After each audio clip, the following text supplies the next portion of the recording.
Hello नमस्कार दोस्तों, मैं हूं राजीव और आप देख रहे हैं झारखंड अपडेट। दोस्तों चलिए शुरू करते हैं आज के इस सेशन को। इस सेशन में हम लोग झारखंड करंट अफेयर्स के कुछ इंपॉर्टेंट प्रश्नों को व्याख्या के साथ देखेंगे। 5 प्रश्न हैं जिसे हम लोग पूरे डिटेल में देखेंगे। इसके अलावा कुछ प्रश्नों को रिवाइज करेंगे, पुराने प्रश्नों को वन लाइनर्स के फॉर्म में, और एक अभ्यास प्रश्न आपके लिए। और इसका पीडीएफ आपको मैं अवेलेबल करा दूंगा टेलीग्राम चैनल पे। आप टेलीग्राम चैनल ज्वाइन कर सकते हैं, ट्विटर अकाउंट भी ज्वाइन कर सकते हैं। यूआरएल अवेलेबल है दोनों का यहीं पर। तो चलिए शुरू करते हैं 7 मार्च के आज के करंट अफेयर्स के सेशन को। सेशन की शुरुआत पिछले वीडियो के अभ्यास प्रश्न से, जैसा कि हर दिन किया करते हैं। प्रश्न था दोस्तों, झारखंड के उद्योगपति जो 10 सीटर प्राइवेट एयरक्राफ्ट खरीदने के कारण चर्चा में रहे। आर.के. अग्रवाल, सुरेश जालान, श्री रामचंद्र रुंगटा या नोएल टाटा। दोस्तों आपको बता दें कि ये 10 सीटर प्राइवेट एयरक्राफ्ट जो है झारखंड के उद्योगपति सुरेश जालान के द्वारा खरीदा गया, जो एक प्राइवेट अपने परिवार के लिए उन्होंने खरीदा है। और 26 जनवरी के एक दिन पहले यानी 25 जनवरी को इन्होंने खरीदा था और लैंड किया था झारखंड में, जिसके कारण ये काफ़ी चर्चा में आ गए थे। आइए इनके बारे में भी थोड़ा जान लेते हैं। आपको बता दें कि सुरेश जालान जो कि झारखंड के एक उद्योगपति हैं, गिरिडीह के हैं और कार्बन इलेक्ट्रोड पेस्ट के एक्सपोर्टर हैं। कई राज्यों में और विदेशों में इनका एक्सपोर्ट होता है और कई राज्यों में भी इनका जो ये प्रोडक्ट है वो अवेलेबल कराया जाता है। वैसे सुरेश जालान झारखंड के सबसे बड़े कार्बन रिसोर्सेज प्राइवेट लिमिटेड के मालिक के तौर पे जाने जाते हैं, जो कि एक कलकत्ता का जो है फैक्ट्री है, यानी तार फैक्ट्री। और उन्होंने ये जो एयरक्राफ्ट खरीदा, ये कीमत इसका लगभग 90 करोड़ बताया गया और 10 सीटर एयरक्राफ्ट है। 25 जनवरी को ही इन्होंने खरीदा है और बोडो एयरपोर्ट पर लैंड कर गया, जो कि गिरिडीह में एक एयरपोर्ट है वहाँ पर। और ये जो इन्होंने एयरक्राफ्ट खरीदा है ये स्विट्ज़रलैंड से खरीदा गया है। इस कारण जनवरी में काफ़ी चर्चा में रहे थे। और आपको बता दें कि सुरेश जालान देश के बड़े उद्योगपतियों में हैं। अब लोग उन्हें जानने लगे हैं और पूरे देश में अगर हम बात करें तो सुरेश जालान 299वें पोजीशन पे हैं अमीरी में, यानी देश के 299वें सबसे अमीर व्यक्ति हैं सुरेश जालान। चलिए कुछ नए प्रश्नों को भी अब देख लेते हैं। नए प्रश्नों में आज का पहला प्रश्न है 2025-26। पहला और दूसरा क्वेश्चन बजट से संबंधित है। पहला बजट से और दूसरा आर्थिक जो सर्वे रिपोर्ट आया था, इकोनॉमिक सर्वे रिपोर्ट, उससे। तो आइए इससे देख लेते हैं। पहला प्रश्न है 2025-26 बजट में घोषित नई योजना वाल्मीकि छात्रवृत्ति योजना के तहत छात्रवृत्ति के तहत वार्षिक ट्यूशन फी कितना निर्धारित किया गया है? 1 लाख रुपये, 5 लाख रुपये, 10 लाख रुपये या 12 लाख रुपये? दोस्तों आपको बता दें कि ये जो योजना है शुरू किया जाना है, जिसकी घोषणा वित्त मंत्री के द्वारा किया गया 2025-26 बजट पेश करते समय। इसके तहत जो ट्यूशन फ़ी लाभार्थी को दिया जाएगा छात्रवृत्ति के तौर पर सालाना, वो 10 लाख रुपए होगा। इसके अलावा 4,000 रुपये मंथली भी उन्हें खर्च के लिए दिया जाएगा। आपको बता दें कि वाल्मीकि छात्रवृत्ति योजना इसका नाम है, जिसे बहुत जल्द शुरू किया जाएगा। और यह झारखंड के जो दिव्यांग और अनाथ विद्यार्थी हैं उनके हायर एजुकेशन के लिए ये शुरू किया जाना है। और इनके हायर एजुकेशन के लिए ट्यूशन फ़ी के तौर पर 10 लाख रुपए सालाना झारखंड सरकार देगी और साथ में अध्ययन सामग्री और दैनिक उपयोग के लिए उन्हें 4,000 रुपये प्रतिमाह भी देने का निर्णय लिया गया है, जो घोषणा किया गया है उसके अनुसार। और जो 10th और 12th विद्यार्थी झारखंड से पास करेंगे उन्हें इसकी सुविधा मिलेगी। आपको बता दें जो अनाथ विद्यार्थी है उनके लिए जो कंडीशन है वो ये है कि जिनके माता पिता की मृत्यु उनके 18 वर्ष होने से पहले हो चुकी हो, उन्हीं को यह सुविधा अनाथ विद्यार्थियों के तौर पर दिया जाएगा। जबकि दिव्यांग तो इसकी कोई ये नहीं है, जो भी दिव्यांग होगा उसे इसका लाभ मिलेगा। इसके अलावा चूँकि बात घोषणा की है बजट की, तो बजट घोषणा के समय कई सारे अन्य घोषणाओं को भी सामने लाया गया था। कई अन्य घोषणाएं भी की गई है, जिसमें से शिक्षा से संबंधित जो कुछ प्रमुख घोषणाएं हैं उसके बारे में भी जान लेते हैं। नेतरहाट विद्यालय की तर्ज पर मसलिया, दुमका और चाईबासा में विद्यालय भवन का निर्माण करा जाएगा। साथ में लीगल स्टडीज़ यानी कानूनी पढ़ाई के लिए रांची, हजारीबाग, धनबाद, दुमका, पलामू में कुल 5 लॉ कॉलेजेस की भी स्थापना की जाएगी। इसके अलावा इंजीनियरिंग कॉलेजेस भी स्थापित किए जाएंगे रांची, खूंटी, जमशेदपुर, गुमला, साहेबगंज और गिरिडीह में। इसके अलावा वोकेशनल एजुकेशन को बढ़ावा देने के लिए झारखंड में स्किल यूनिवर्सिटी और फिनटेक यूनिवर्सिटी की स्थापना का भी प्रस्ताव रखा गया है। इसके अलावा आपको बता दें कि जमशेदपुर, पलामू, रांची, धनबाद, हजारीबाग, देवघर में school of business and mass communication की स्थापना की जाने की बात की गई है। और ये सारी जो घोषणाएं हैं वो बजट के दौरान की गई थी और ये एजुकेशन से संबंधित है, ये सारी योजनाएं या जो प्रस्ताव है। चलिए प्रश्न नंबर 2 देखते हैं। यह आर्थिक सर्वेक्षण रिपोर्ट से संबंधित है। 2024-25 का जो आर्थिक सर्वेक्षण रिपोर्ट 28 फरवरी को पेश किया गया था विधानसभा में वित्त मंत्री के द्वारा, उससे संबंधित प्रश्न है। और प्रश्न है आर्थिक सर्वेक्षण रिपोर्ट 2024-25 के अनुसार झारखंड में प्रति व्यक्ति आय 2024-25 में स्थिर मूल्य यानी कांस्टेंट प्राइस पर कितनी है? 1,14,271, 68,612, 1,24,079 या फिर 72,836। दोस्तों आपको बता दें जो आर्थिक सर्वेक्षण रिपोर्ट के अनुसार प्रति व्यक्ति आय झारखंड का 2024-25 में स्थिर मूल्य पर जो गणना किया गया है वो 68,612 है, जबकि करंट प्राइस पे 1,14,271 है। इसके अलावा 25-26 में जो अनुमानित है उसके तहत जो प्रति व्यक्ति आय होगा कांस्टेंट प्राइस पे वो 72,836 और करंट प्राइस पे 1,24,079 रुपया होगा। वैसे चूँकि 24-25 की बात है तो 24-25 के बारे में हो या 25-26 के बारे में आप केवल कांस्टेंट प्राइस पे क्या प्रति व्यक्ति आय है उसे ध्यान रखिएगा, क्योंकि करंट प्राइस पे काफ़ी फ्लक्चुएशन होता रहता है, इसलिए कांस्टेंट प्राइस को ही ध्यान में रखिए। कांस्टेंट प्राइस पे अगर प्रश्न के हिसाब से बात करें तो 24-25 में जो है वो 68,612 रुपये प्रति व्यक्ति आय है, जो आर्थिक सर्वेक्षण में बताया गया है।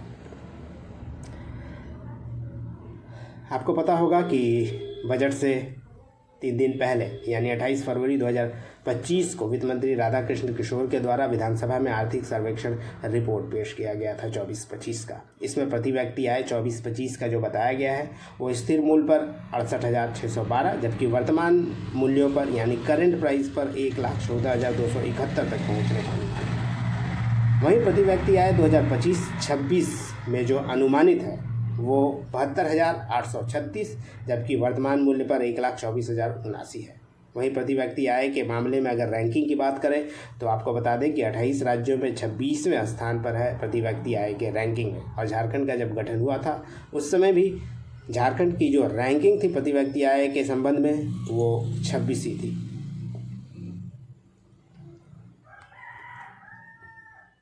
प्रश्न नंबर 3 है झारखंड में बीजेपी के किस विधायक को विधानसभा का नेता प्रतिपक्ष चुन लिया गया है? बाबूलाल मरांडी, रघुवर दास, चंपई सोरेन या अमर कुमार बावरी। दोस्तों छठी विधानसभा में अब नया जो प्रतिपक्ष का नेता चुना गया है जिन्हें, वो बाबूलाल मरांडी होंगे, जो भाजपा के वर्तमान में प्रदेश अध्यक्ष भी हैं। अब इन्हें प्रतिपक्ष नेता चुन लिया गया है। आइए और थोड़ा डिटेल में जान लेते हैं बाबूलाल मरांडी के बारे में कि उनका कैरियर कैसा रहा है राजनीति में। बाबूलाल मरांडी को विधायक दल की जो बैठक हुई थी उसमें सर्वसम्मति से नेता चुन लिया गया है और साथ ही विधानसभा में नेता प्रतिपक्ष भी चुन लिया गया है। बाबूलाल मरांडी के बारे में आपको बता दें कि वो झारखंड के पहले मुख्यमंत्री थे। 2000 में जब झारखंड का गठन हुआ तो वो मुख्यमंत्री बने थे। उनका जन्म गिरिडीह में हुआ था 1958 में और मुख्यमंत्री पद से 3 वर्षों के बाद ही उन्हें इस्तीफा देना पड़ा था। आंतरिक जो विरोध था पार्टी में उसके कारण। बाद में उन्होंने 2006 में अपनी एक पार्टी बनाई थी जिसका नाम था JVM, झारखंड विकास मोर्चा, और बाद में उन्होंने बीजेपी छोड़कर ये झारखंड विकास मोर्चा का गठन किया था। बाद में फिर से जेवीएम का विलय हो गया था बीजेपी में, और 2020 में बाबूलाल मरांडी ने जेवीएम को फिर से भारतीय जनता पार्टी में विलय कर लिया था। आपको बता दें कि वो 4 बार सांसद रहे हैं, 12वीं, 13वीं, 14वीं और 15वीं लोकसभा में। इसके अलावा विधायक तो रही है और एक बार वो केंद्रीय मंत्री भी रहे हैं। अटल बिहारी वाजपेयी जब केंद्र में प्रधानमंत्री थे 1999 में, उन वाजपेयी के मंत्रिमंडल में केंद्रीय वन पर्यावरण राज्य मंत्री के तौर पर उन्हें कैबिनेट में रखा गया था।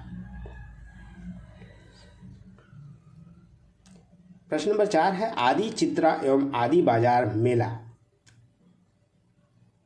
का शुभारंभ कहाँ किया गया, यानी आदि चित्रा एवं आदि बाजार या मेला का शुभारंभ कहाँ किया गया? मोराबादी रांची, धुरवा रांची, नामकुम रांची या कांके रांची? दोस्तों आपको बता दें कि रांची में ही इसका आयोजन किया गया है, केवल जगह का नाम अलग अलग है ऑप्शन में। आपको याद रखना है कांके में किया गया था और इसमें इसका किया गया है। अभी ये चल ही रहा है जब मैं रिकॉर्ड कर रहा हूँ वीडियो, और 12 मार्च तक ये चलता रहेगा। अभी आपको बता दें कि आदि चित्रा एवं आदि बाजार मेला का शुभारंभ कर दिया गया है आड्रा हाउस कांके में। 6 मार्च को इसका उद्घाटन किया गया और 12 मार्च तक ये मेला चलता रहेगा। आपको बता दें कि आदिवासी जनजातीय क्षेत्र नॉर्थ ईस्ट, मध्य प्रदेश, आंध्र प्रदेश, तेलंगाना, कर्नाटक के जनजातीय जो कलाकार हैं, आर्टिजन्स हैं, उनकी उपस्थिति में ट्राइफेड क्षेत्रीय कार्यालय झारखंड और बिहार द्वारा ये प्रायोजित किया गया और इसका उद्घाटन किया गया था, और इसका आयोजन भी ट्राइफेड के द्वारा ही किया जा रहा है। आपको बता दें कि विभिन्न जो झारखंड के प्रदेश हैं उनके हस्तशिल्प जो हैंडीक्राफ्ट, जो प्रमुख हैंडीक्राफ्ट है, जैसे सोहराई, कोबर, सोरा पेंटिंग, वर्ली पेंटिंग आदि का यहाँ पे प्रदर्शनी लगाया गया है और साथ में इसे बेचा भी जा रहा है। स्टॉल भी लगाया गया है, यानी प्रदर्शनी सह विक्रय स्टॉल लगाया गया है, यानी जो हैंडीक्राफ्ट्स है उसको वहाँ पे प्रदर्शनी के लिए लगाया गया है और साथ में आप चाहें तो उसे खरीद सकते हैं। और अगर इस मेले के उद्देश्य की बात करें, इसके मेले के आयोजन के उद्देश्य की, तो जनजातीय लोगों के वित्तीय स्थिति को मजबूत करना है ही, साथ में जो हैंडीक्राफ्ट्स के कलाकार हैं, आर्टिजन्स हैं, उनको बढ़ावा देना, जनजातीय समाज के परंपरागत विरासत को कायम रखना, उनके विभिन्न उत्पादों को देश विदेश तक पहुंचाना ताकि उनकी आय में वृद्धि हो सके और झारखंड की कला को लोग देख समझ सके, खरीद सके, इस उन्नत कला को। इसी उद्देश्य से ट्राइफेड द्वारा ये आयोजन किया जा रहा है रांची के कांके आड्रा हाउस में। नेक्स्ट प्रश्न है और यह प्रश्न नंबर 5 है, झारखंड में संविदा पर कार्यरत स्वास्थ्य विभाग के किन कर्मियों को मानदेय में 3,200 रुपये से ज़्यादा की वृद्धि कर दी गई है? MPWM, ANMs, डॉक्टर्स या उपरोक्त सभी? दोस्तों आपको बता दें कि इसका सही उत्तर ए है, यानी मल्टीपर्पस जो वर्कर है मेडिकल में, जो मेंस हैं पुरुष, उनके लिए है ये जो संविदा पर है, उनकी मानदेय को 3,200 रुपये बढ़ा दिया गया है। अब उनका जो टोटल मानदेय होगा, ऑनरेरियम होगा, वो 30,000 रुपये से ज़्यादा होगा। आपको बता दें जैसे ANMs नर्स होती हैं, उसी तरह से पुरुषों में MPWs होते हैं, जो सुदूर इलाके में जो सेवा देना होता है, जहाँ पे PMCs वगैरह नहीं होता है, हेल्थ सेंटर नहीं होता है, जहाँ पे डॉक्टर्स नहीं पहुँच पाते हैं, वहाँ पे MPWs जो है मल्टीपर्पस वर्कर जो स्वास्थ्य विभाग के होते हैं, वो सारी सुविधाएं देते हैं। और 1500-1700 करीब लगभग झारखंड में ऐसे MPWs हैं, उन सबों की जो मानदेय है उसे बढ़ा दिया गया है। यानी ऑप्शन ए इसके बारे में आप जान लीजिए कि सही उत्तर है, और डिटेल में हम लोग देख लेते हैं इसे। और संविदा पे यानी कॉन्ट्रैक्ट पे जो भी कार्यरत हैं बहुउद्देशीय कार्यकर्ता जो पुरुष हैं MPWM मल्टीपर्पस हेल्थ वर्कर्स, उनके मानदेय में वृद्धि कर दिया गया है और इनके मानदेय में 3,200 रुपये से 4,400 रुपये तक की वृद्धि की गई है। आपको बता दें कि 4 ऐसे ज़िले हैं जो प्रमुख ज़िले हैं झारखंड के, जो शहरी इलाके वाले ज़िले हैं, जैसे रांची, धनबाद, पूर्वी सिंहभूम और बोकारो। इसमें जो कार्यरत MPWs है, हेल्थ वर्कर्स हैं, उनकी जो एक मुश्त अब राशि उन्हें जो मिलेगी वो 31,300 रुपये मिलेगी। जबकि अन्य जो 20 जिले हैं उनमें जो MPWs कार्य कर रहे हैं उन्हें 30,100 रुपये कुल मिलाकर उन्हें मानदेय मिला करेगी। अब चलिए दोस्तों, अब बारी है कुछ प्रश्नों को रिवाइज करने की। जल्दी जल्दी रिवाइज करते हैं वन लाइनर्स के फॉर्म में पुराने प्रश्नों को। जसिंता किरकेट्टा ने USA की Room to Read young author award 2024 लेने से क्यों इनकार कर दिया था? आपको बता दें कि फिलिस्तीनियों के साथ एकजुटता दिखाने के लिए जसिंता किरकेट्टा ने USA द्वारा दिया गया यह अवार्ड लेने से इनकार कर दिया था। 2024 में स्पोर्ट्स स्टार एसेस अवार्ड में बेस्ट कॉर्पोरेट अवार्ड पुरस्कार किसे प्रदान किया गया? ये टाटा स्टील को प्रदान किया गया था। मलखान सिंह सिसोदिया कविता पुरस्कार 2023 से किसे पुरस्कृत करने की घोषणा की गई है? आपको बता दें कि युवा कवि जो हैं झारखंड के युवा लेखक साहित्यकार अनुज लुगुन को यह पुरस्कार दिया गया है। बिरसा मुंडा की 150वीं जयंती पर जारी स्मारक सिक्का को किस टकसाल में तैयार किया गया है? यह मुंबई टकसाल में तैयार किया गया था इस सिक्का को। यह आम लोगों के लिए नहीं है बल्कि जो कॉइन कलेक्टर्स हैं उनके लिए है। यह सिक्का जारी किया गया है, एक मेमोरी के तौर पर स्मारक सिक्का है ये। झारखंड के राय महिबापत रे को किस बैंक में प्रतिनियुक्ति दी गई है? आपको बता दें कि वर्ल्ड बैंक में उन्हें प्रतिनियुक्त किया गया है। चलिए दोस्तों, कुछ और प्रश्नों को रिवाइज कर लेते हैं। डॉक्टर अंबेडकर सेवाश्री राष्ट्रीय पुरस्कार 2023 किसे दिया गया है? यह डॉक्टर अजय वर्मा को दिया गया है। डॉक्टर आशा रानी को किस विषय के क्षेत्र में उनके सार्थक प्रयासों के लिए राष्ट्रीय शिक्षक पुरस्कार 2024 से सम्मानित किया गया? वो संस्कृत की शिक्षिका हैं जिन्हें शिक्षक दिवस पर सम्मानित किया गया था। सदनू भगत कौन थे जिनका नवंबर 2024 में निधन हो गया और झारखंड के पूर्व मंत्री थे? वो पहले मंत्रिमंडल में भी ये शामिल थे 2000 में। झारखंड में परिशोधन पोर्टल किस उद्देश्य से खोला गया है? आपको बता दें कि रैयतों की जमीन विवाद से निजात दिलाने के लिए ये पोर्टल लॉन्च किया गया है। Strategic action for elevation of mall nutrition and anaemia reduction किसका फुल फॉर्म है? दोस्तों आपको बता दें समर का इसका फुल फॉर्म है। ये समर अभियान चलाया गया था झारखंड में, जिसका full form strategic action for elevation of mall nutrition and anaemia reduction है, यानी कुपोषण को समाप्त करने के लिए और जो एनीमिया जैसे रोग है उसे कम करने के लिए झारखंड में ये अभियान को चलाया गया था। दोस्तों चलिए अब बारी आ गई है आज के अभ्यास प्रश्न की, और आज का अभ्यास प्रश्न आपके लिए प्रश्न है, झारखंड सरकार ने किस योजना में पारदर्शिता बढ़ाने के लिए जियो टैग ऐप लॉन्च किया है? ऑप्शन ए प्रधानमंत्री Awas Yojana, option B Abua Awas Yojana, option C मैया सम्मान योजना, या ऑप्शन डी कृषि ऋण माफी योजना। तो यह है आज का अभ्यास प्रश्न, आप इसका जवाब कमेंट पे कर सकते हैं।